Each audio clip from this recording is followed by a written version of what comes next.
Hi guys, my name is Zam. I hope you're all having a fabulous day today. The question I'm going to be answering for you is, should charities pay their staff?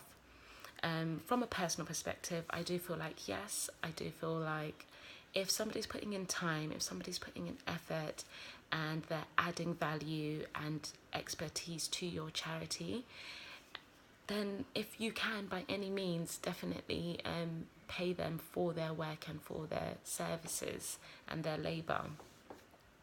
The second thing is, people essentially, especially in this day and age, people can't work for free. In the charity sector, we're very lucky to say that 91% of the work that charities do is fulfilled through volunteers. And there's a very small section, a very small percentage, that small 9% of people that actually do get paid, the people who have the expertise, the brains behind the running of the charity. Only 9% of them get paid. So the way I see it is, if we can pay those 9% of that 9% of staff members who are going to work full-time or part-time and ensure that the charity is running to the best standard, then yes, 100% we should. People essentially have human basic needs. They need shelter, they need food, they need clothes on their back. These are all things that require money. And essentially, if we want those people, that small 9%, to continue on working, to continue on being committed to our charity, then we need to make sure that we are giving them some sort of monetary value in payment, to make sure that they're able to sustain themselves, to make sure that they're able to earn a living, and to make sure that they can keep coming back to work and doing what they do best, which is making a charity, being the brains behind the charity and making it run to the best of its ability. An example where I did see that the effects of a charity not paying its helpers is actually just a few weeks ago on the news, where there was a mother who was volunteering a lot of her time, but she got paid a small amount, but a lot of the work that she did, she wasn't getting paid for. And eventually what happened was that she couldn't afford to make her monthly mortgage payments, which led her now to lose her house. She had to give up her daughter, and who went to go and live with her dad, and she ended up sleeping on the streets for several weeks, becoming now the person who needed help from a charity in comparison to the person who was giving help towards the people that needed it most.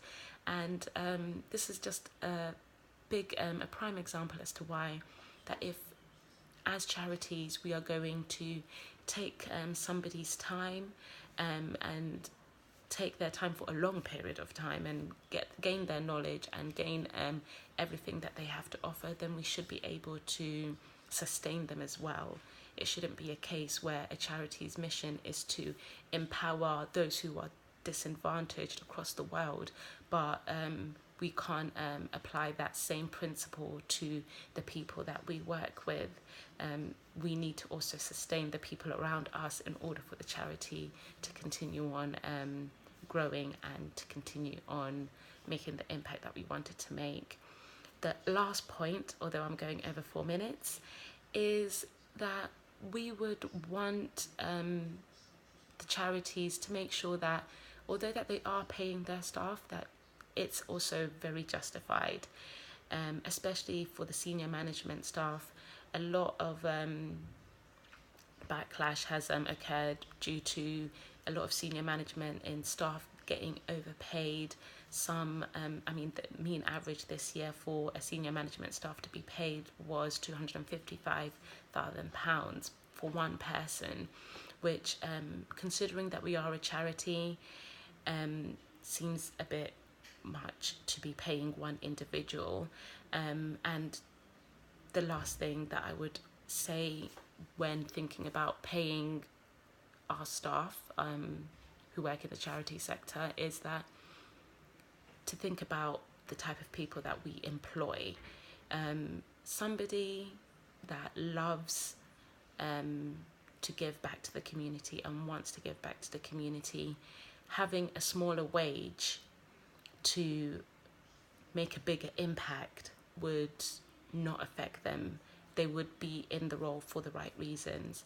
So to decrease a senior management's level of payment wouldn't be so much of a bad thing, because we are working on people who are coming from a far worse disadvantaged background, and a lot of that extra money that the extra £100,000 that we spend on to pay one person could probably start up a new school, start up some new social enterprises in some of the world's most disadvantaged areas, and change probably a whole village's lives forever for the better.